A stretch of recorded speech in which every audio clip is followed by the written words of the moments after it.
Hello dear students, welcome to the channel physics unlocked. तो अपन last 2 video lectures में motion in a straight line के बारे में डिस्कस कर रहे थे, ठीक है। और motion in a straight line में वेरी इंपॉर्टेंट रोल प्ले करता है रिलेटिव मोशन, ठीक है ना। एक बॉडी का मोशन दूसरे बॉडी के हिसाब से कैसा है उसके ऊपर बहुत डिपेंड करता है, उससे बहुत सारा क्वेश्चंस भी आते हैं। तो आज हम कुछ कॉन्सेप्चुअल क्वेश्चन हम डिस्कस करेंगे अबाउट रिलेटिव मोशन। तो चलिए शुरू करते हैं। तो पहला क्वेश्चन क्या बोल रहा है? पहला क्वेश्चन बोल रहा है an aeroplane A is flying horizontally due east eight A speed of 400 km/h. Passenger in A observe another aeroplane B moving perpendicular to the direction of motion of A. Aeroplane B is actually moving in a direction 30 degree north of east in the same horizontal plane. Determine the velocity of B. ठीक है ना। Question को समझते हैं, देखो ध्यान से। An aeroplane A is flying horizontally due east at a speed of 400 km/h. एक एरोप्लेन है, ठीक है, एन एरोप्लेन, ठीक है। ये मेरा वाला डायग्राम है, चलो जो भी है। ये ड्यू ईस्ट इस तरफ जा रहा है, ड्यू ईस्ट।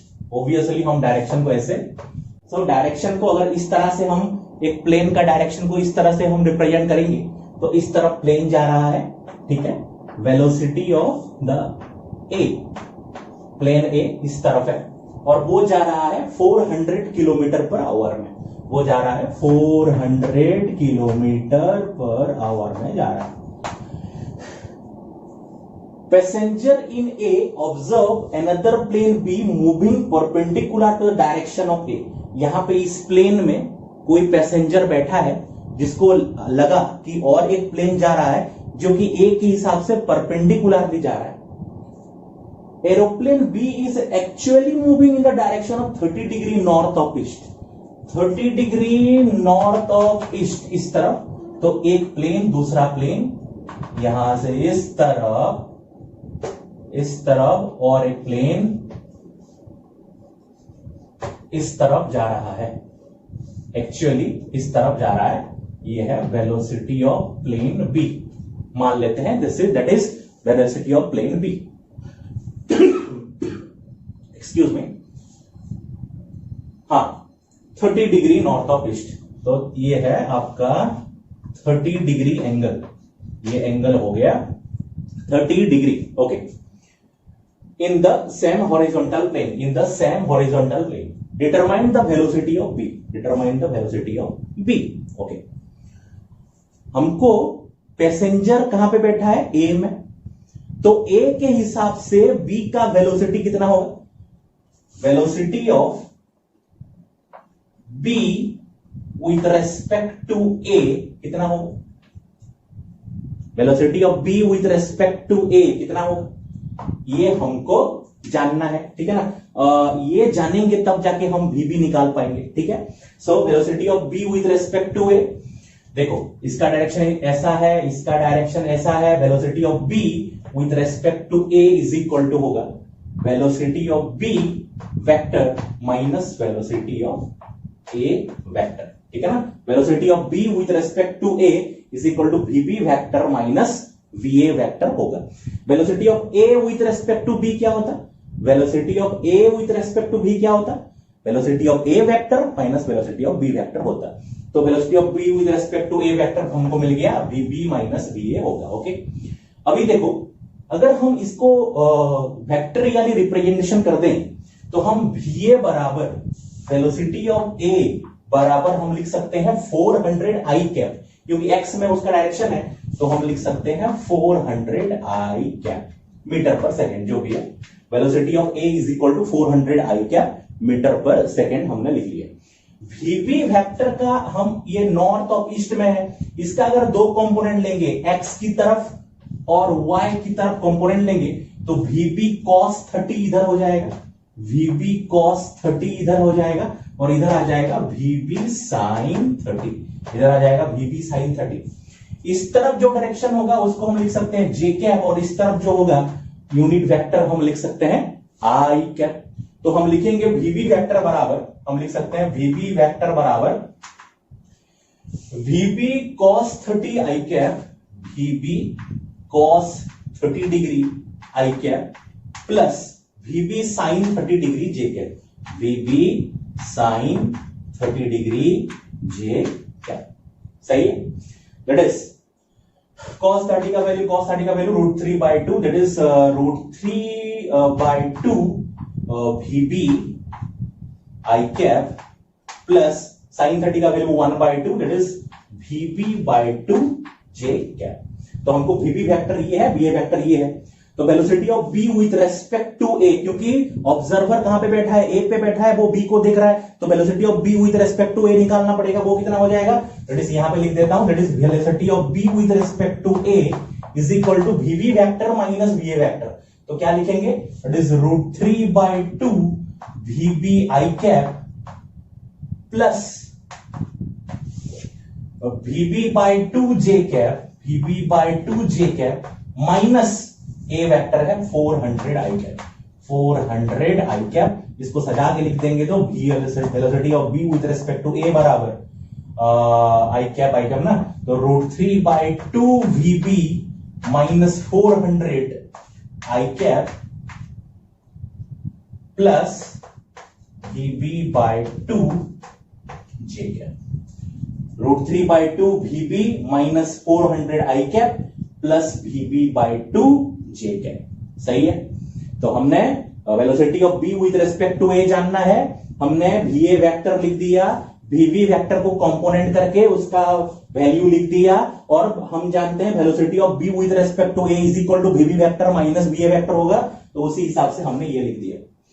लेकिन जो पैसेंजर बैठा है उसको लग रहा है कि क्या, उसको लग रहा है कि जो प्लेन B है वो परपेंडिकुलर है, मतलब अगर परपेंडिकुलर है, पैसेंजर को लग रहा है परपेंडिकुलरली जा रहा है, मतलब सिर्फ वाई ऐसे J कैप में जा रहा है, तो उसका I कैप कंपोनेंट, उसका I कैप का कंपोनेंट इज इक्वल टू 0 होगा, मतलब एक्स एक्सिस में उसका जो कंपोनेंट होगा वो 0 होगा रिलेटिव वेलोसिटी का। तो हम यहां से जो उसका x की तरफ जो कंपोनेंट है उसको हम 0 मान सकते हैं। सो दैट इज हम मान सकते हैं √3/2 VB minus 400 is equal to 0, that is equals to यहां से √3/2 VB इज इक्वल टू कितना हो जाएगा, 400 उधर चला जाएगा 400, और VB इज इक्वल टू 2 यहां पे मल्टीप्लाई हो गया, 400 into 2 that is equals to 800/√3, that is यहां से मिल गया VB बराबर मिल गया 800/√3। तो VB का हमको वैल्यू मिल गया क्या, 800/√3। तो इस वाले इक्वेशन में VB का वैल्यू मिल गया, तो हमको ये वाले इक्वेशन में VB के जगह में अगर, या ये वाला इक्वेशन में VB के जगह में अगर 800/√3 पुट कर देंगे तो कितना आ जाएगा, यहाँ पे 800/√3 पुट कर देंगे तो कितना आ जाएगा, 800/√3 यहां पुट करेंगे, √3 कट गया और 2 से गया 800 हो गया, VB vector is equal to 400 I cap। कैसे आया 400 I cap, VB के जगह में हमने पुट कर दिया 800/√3, √3 कटा, 2 से कटा 800 400, और VB के जगह में अगर 800/√3 अगर पुट कर देंगे तो कितना आ जाएगा, 400/√3 is plus 400/√3 J cap। This is the velocity of aeroplane B. This is the determine the velocity of B and this is the velocity of aeroplane B. सही है, ध्यान से फ्रेम बाय फ्रेम वीडियो का चाहिए। कोई भी अगर doubt है तो कमेंट सेक्शन में कमेंट दीजिए, इसको नोट डाउन कर लीजिए वीडियो पॉज करके। फिर चलते हैं नेक्स्ट क्वेश्चन की तरफ। हो गया, चलिए चलते हैं नेक्स्ट क्वेश्चन। तो नेक्स्ट क्वेश्चन क्या बोल रहा है, A man is coming down an inclined plane, incline of angle 30 degree, ठीक है ना। तो एक इंक्लाइन है, एंगल है 30 डिग्री, और यहां पे एक मैन ऐसे आ रहा है, okay. He has to keep his umbrella vertical to protect himself from the rain। वो अम्ब्रेला को ऐसे वर्टिकली ऐसे पकड़ा है ताकि वो खुद को बचा पाए रेन से, okay. The actual speed of the rain is 5 metre per second. अच्छा, रेन का मैग्नीट्यूड दे रखा है आपको 5 मीटर पर सेकेंड। और 2√3 मीटर पर सेकंड में वो आ रहा है, नीचे आ रहा है, इंक्लाइन प्लेन में आ रहा है। Okay, at what angle with vertical should he keep his umbrella when he is at rest so that he does not gate drenched. वो जब रेस्ट में होगा कितना एंगल में अम्ब्रेला पकड़ेगा ताकि वो भीगे ना, ठीक है ना। अच्छा, उसका स्पीड देखो यहाँ पे 2√3 है, 2√3 मीटर पर सेकंड है उसका वैल्यू, ठीक है। तो उसका अगर हम वेक्टर फॉर्म में आई कैप और जे कैप फॉर्म में लिखेंगे तो ये एंगल 30 डिग्री, तो दिस पैरेलल टू दिस, और ये एंगल आप लिख सकते हो 30 डिग्री। तो आप लिख सकते हो directly VM vector is equal to 2√3 cos 30 I cap, 2√3 cos 30 degree I cap plus 2√3 sin 30 degree J cap, 2√3 sin 30 degree J cap. तो यहां से मिल गया cos 30 होता है √3/2, 2 कट गया, √3 into √3 3 आई कैप प्लस ये sin 30 1/2, 2 कट गया, दैट इज √3 जे कैप हो गया। अच्छा, इसी जब ये नीचे आ रहा था तो उसका रेन का velocity with respect to him कैसे था, ऐसे डाउनवर्ड था, ठीक है।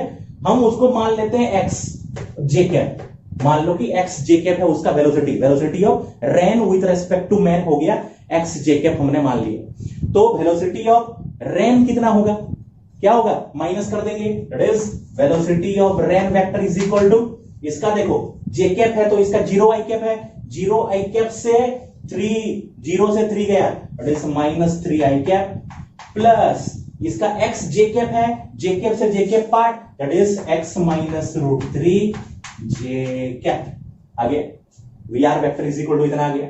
वी आर वेक्टर का मैग्नीट्यूड पता है 5 मीटर पर सेकेंड, तो मैग्नीट्यूड इज इक्वल टू क्या होता है 5 अगर लिखेंगे तो इसका स्क्वायर प्लस इसका स्क्वायर का रूट ओवर, इसका स्क्वायर कितना आ जाएगा -3 का स्क्वायर 9 प्लस x माइनस √3 का होल स्क्वायर का रूट ओवर, ये आ गया 5। दैट इज यहां से ये इधर स्क्वायर हो जाएगा तो कितना आ जाएगा 25 माइनस 9, देखो ध्यान से ये दोनों साइड स्क्वायर कर दो, that is equals to 9 plus x minus √3 का whole square is equal to आ गया 25। दैट इज ये 9 उधर चला गया तो कितना आ जाएगा x माइनस √3 का whole square is equal to, हाँ कितना आएगा, ये 9 है, 9 उधर चला गया, 25 माइनस 9 इज इक्वल टू 9 ना 16, 25 माइनस 9 इज इक्वल टू 16 आ गया, सही है। दैट इज इक्वल्स टू ये स्क्वायर उधर चला गया, रूट ओवर हो गया, x minus √3 is equal to 4 and x is equal to 4 plus √3 plus 4, x बराबर आ गया कितना x √3 प्लस 4, सही। अगर x is equal to √3 plus 4 आ गया तो V vector is equal to हम क्या लिख सकते हैं, V vector is equal to direct लिख सकते हैं √3 प्लस 4 आपका J cap, √3 plus 4 J cap V vector is equal to हो गया। अच्छा ओके, नेक्स्ट अगर ये वी वेक्टर आ गया, velocity of rain with respect to man vector is equal to क्या था, क्या होगा V vector minus VM vector. अच्छा वो भी छोड़ो, हमको एंगल पता करना है ना, हमको तो V vector is equal to और एक्स का वैल्यू मिल गया और हमने velocity of rain with respect to man को जे के माना था, तो ये velocity of rain with respect to man vector निकला। ओके, नाउ हमको अगर रेस्ट में आएगा तो कैसे होगा, ऑब्वियसली अगर ऐसे स्पीड में आ रहा था, मतलब इस तरफ इतना स्पीड में जा रहा था बोल के सीधा था, अगर वो रेस्ट में आ जाएगा तो क्या होगा, वो एंगल में कुछ ना कुछ चेंजनेस आएगा। So that is equals to 4 3, हाँ उसको अगर पुट कर देंगे x का वैल्यू को, अगर हम पुट कर देंगे कहां पे, यहां पे पुट करते हैं, यस वी वेक्टर के जब VRM इज इक्वल टू यहां पे x के जगह में जो x का वैल्यू आया √3 प्लस 4, इसको यहां पे पुट करते हैं तो क्या आ जाएगा, that is equals to VR vector is equal to आ जाएगा -3 आई कैप और x के जगह में पुट कर देंगे तो √3 प्लस 4 का वैल्यू पुट कर देंगे तो √3 कट गया, 4 J cap plus 4 J cap आ गया VR वेक्टर। तो एंगल इज इक्वल टू क्या होगा, इसका मैग्नीट्यूड बाय उसका magnitude, that is tan theta is equal to आ जाएगा tan theta is equal to 3/4, और 3/4 कितना होता है, दैट इज 37 डिग्री। तो at angle 37 degree he has to hold the umbrella when he is at rest to protect himself from the rain। ठीक है, फ्रेम बाय फ्रेम जाओ, कोई भी डाउट है तो कमेंट सेक्शन में लिखो, और फिर नेक्स्ट क्वेश्चन की तरफ चलते हैं। ओके बच्चों, चले चलते हैं नेक्स्ट क्वेश्चन की तरफ। तो नेक्स्ट क्वेश्चन क्या बोल रहा है, two motor cars have their windscreens at θ1 is equal to 30 degree and θ2 is equal to 15 degree respectively. While moving in a hailstorm, their drivers see the hailstones bounced by the windscreen of their cars in the vertical direction. What is the relation? Ratio. What is the ratio V1 by V2 of the velocities of the cars? Assume that hailstones fall vertically. ठीक है ना? Okay. तो आपका wind screen, ये मान लो car है, ये car है और ये इसका विंड स्क्रीन है, सामने जो ग्लास रहता है, ठीक है ना, विंड स्क्रीन। तो यहां पे ये है विंड स्क्रीन, हमने मान लिया ये है विंड स्क्रीन। कार आगे जा रहा है वेलोसिटी के साथ, मान लो कि पहला वाला कार का वेलोसिटी v1 है, तो ये पहला वाला कार है, उसका वेलोसिटी v1 है, ऐसे। एज्यूम दैट हेलस्टोन्स फॉल वर्टिकली, ठीक है ना, तो वर्टिकली फॉल कर रहा है हेलस्टोन। ओके, ये है वेलोसिटी ऑफ हेलस्टोन। तो जो ऑब्जर्वर है वो ऑब्जर्वर को कैसे लगेगा कि what is the velocity of hailstones with respect to the car, कितना होगा, that is velocity of hailstone minus velocity of the car is equal to velocity of hailstone with respect to the car. ठीक है, ये तो हमको पता है। तो VH तो ये डायरेक्शन में है, ये है वेलोसिटी ऑफ कार इस डायरेक्शन में। देखो वेक्टर थोड़ा सा यूज करते हैं, it is velocity of hailstone इधर है VH, और इधर है वेलोसिटी ऑफ कार इस तरफ। तो हमको VH माइनस VC करना है, मतलब माइनस VC कर दो, तो इस तरफ डायरेक्शन होगा VC का। तो VH प्लस माइनस VC, इसका मतलब क्या है, VH प्लस माइनस VC, तो रिजल्टेंट इस तरफ आएगा। ऑब्वियसली देखो यहां पे ना कार का वेलोसिटी हेलस्टोन का वेलोसिटी से ज्यादा होगा, ऑब्वियसली कार ऐसे स्पीड जा रहा है, तो कुछ इस तरफ ऐसे आएगा velocity of hailstone with respect to car. तो ये वाला जो वेक्टर है इसको यहां पे प्रोजेक्ट करते हैं, तो इधर आ रहा था हेलस्टोन ऐसे सीधा, ये है वेलोसिटी ऑफ कार, हेलस्टोन आ रहा था ऐसे और गिर रहा है कुछ ऐसे कार पे, velocity of hailstone with respect to car देखो ऐसे गिर रहा है, यहां पे टकराया। अगर हम नॉर्मल ड्रॉ करते हैं ऐसे, यहां पे नॉर्मल ड्रॉ कर दें तो ऐसे टकरा के रिफ्लेक्ट होके चला जाएगा। और कैसे रिफ्लेक्ट हो रहा है, the hailstone, the driver see the hailstones bounced by the windscreen of their cars in the vertical direction, इसे वर्टिकल डायरेक्शन में ऐसे ऊपर होके जा रहा है। सही है, हमने मान लिया, तो ये आ रहा है ऐसे जा रहा है, हमने मान लिया ये वाला एंगल है ना, ये वाला एंगल है थीटा, ये अल्फा, अल्फा ये वाला एंगल है अल्फा। तो ये वाला एंगल और ये वाला एंगल कितना है, अगर हम देखेंगे तो क्या आएगा, देखो ये अगर θ1 है, देखो ध्यान से, ये θ1 है, ये परपेंडिकुलर था तो ऐसे हम ड्रॉ कर देंगे, ऐसे परपेंडिकुलर ड्रॉ कर दिए, तो ये θ1 है और ये है आपका 90 माइनस θ1। सो एक इसका अगर हम दो कंपोनेंट, एक along this and along this ले सकते हैं, और इसको अगर हम एक्सटेंड कर देंगे ऐसे, ध्यान से थोड़ा सा ध्यान से देखो, यहां से ध्यान से देखो, कंफ्यूज मत होना। यहां पे हम अगर ऐसे ड्रॉ करेंगे, ऐसे ड्रॉ करेंगे, तो ये हो जाएगा क्या, ये θ1 है तो ये 90 माइनस θ1, तो ये हो जाएगा क्या, ये वाला क्या होगा θ1। तो ये अगर θ1 है तो ये भी θ1 और ये भी θ1, क्योंकि हेलस्टॉर्म आके रिफ्लेक्ट होके ऊपर जा रहा है। ठीक है, सो हम लिख सकते हैं यहां पे देखो, ये एंगल अगर अल्फा है तो alpha plus 2θ1, alpha plus 2θ1 is equal to 90 degree. So हम लिख सकते हैं यहां से alpha plus 2 theta 1 is equal to 90 degree. So alpha is equal to लिख सकते हैं 90 डिग्री माइनस 2 थीटा 1। ये है आपका वेलोसिटी ऑफ द हेलस्टॉर्म, मान लो v h, और ये है आपका velocity of the car 1 v1। तो आप लिख सकते हो vh tan alpha is equal to, अगर कर देंगे यहां पे tan अल्फा कर देंगे तो tan alpha is equal to आप लिख सकते हो vh बाय v1, और tan अल्फा है, अल्फा की जगह में 90 माइनस 2 थीटा 1 पुट कर देंगे तो vh by v1 is equal to tan of 90 minus 2 theta 1 is equal to cot 2 theta 1 निकल गए। ठीक है, तो vh by v1 is equal to cot 2 theta 1। ऐसे ही आप निकाल सकते हो क्या, vh by v2 is equal to cot 2 theta 2। ऐसे ही इसी फॉर्म में आप निकाल सकते हो कि vh by v2 is equal to cot 2 theta 2 होगा।